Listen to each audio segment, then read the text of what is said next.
huntingfishing.com. Don McDowell Outdoor Radio on iHeartMedia and Fox Sports. This week's newsletter that Doug has done is really, really a good newsletter. Doug, you kind of start off with your feature story about why are muskies the fish of 10,000 casts? Okay, I give up. Yeah. Why? Why? How come? It's an interesting article. It's not all on the newsletter. There is a link back to our website that finishes it up, but it's an excellent read. Where the University of Illinois researchers got into the mind of a muskie, or at least they attempted to. And it's good information about what a muskie is thinking, talking, doing, etc. And you, as an angler, how do you take advantage of these muskies and their habits? So they did quite an extensive study on it. Whether or not the actual information is applicable, I can't tell you. I don't fish for muskies, but yeah, good article to read. If we move on now to our national news, there in Arizona, the Arizona Livestock Loss Board is providing a program which is aimed to reduce Mexican wolf depredations on livestock. So if you're a rancher and a wolf has torn one of your cattle apart, they will pay you $250 that if you make that carcass unavailable to wolves. So there you go.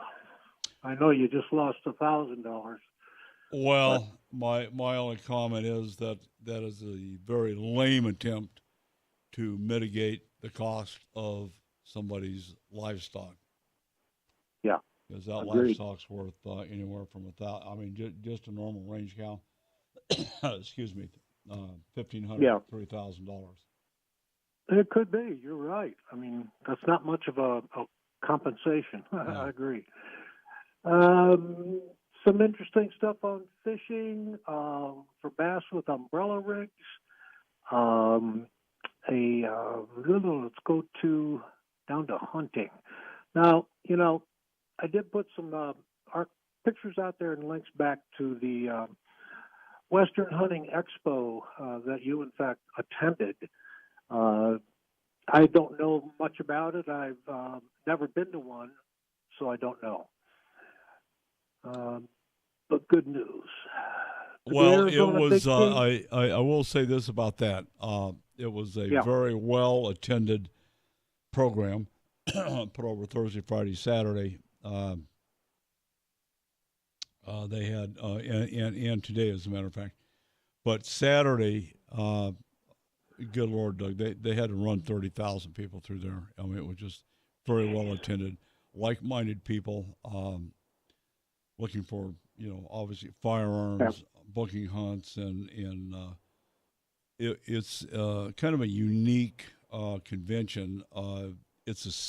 You're able to buy things, and as opposed to going to, say, ICAST, the only thing you buy is your airfare, your room, and your food and drink, and you can't buy any product.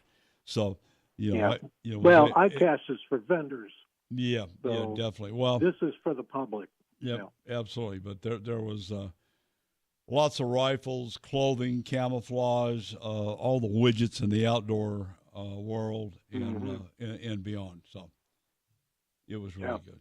And they had an auction. The Arizona Mule Deer Commissioner's Mule Deer Tag went for over $700,000 up there, which is amazing. Wow! Just amazing. Wow, that is amazing.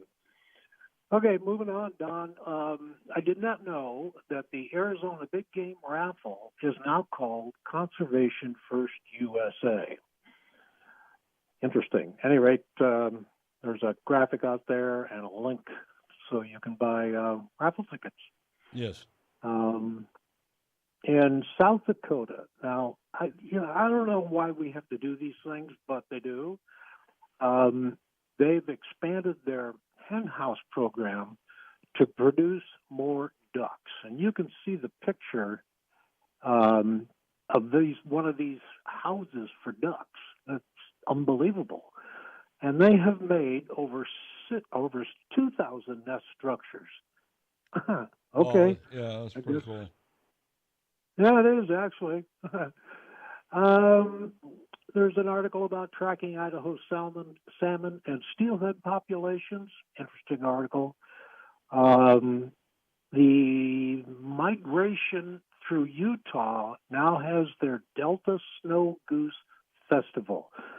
And this is one of those things where, gosh, if you can get there to see this, it's really cool. You know, there's over, I don't know, 20,000 geese that will take to the air or land near Delta, Utah. So if you can be there, great. That's the way it is. A new section I'm going to put out there is now called grants, and this is where there are various organizations that provide grants to other organizations and or DNRs, et cetera, to help with wildlife. And under Operation Game and Thief this week, there was a man charged in a series of hunting violations. Now, this is a stupid guy. Scott Kevin, 55 years old, was arraigned.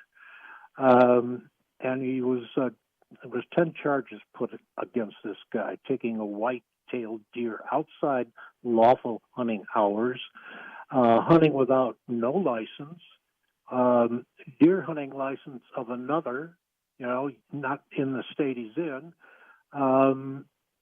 taking an overnight of antlered white-tailed deer, and transporting and possessing untagged antlered white-tailed deer. There are 3 counts. Yeah, sounds like they threw the book at this guy. Yep. Yeah, it sure does. Sure does. Multiple updates on legislation across the country.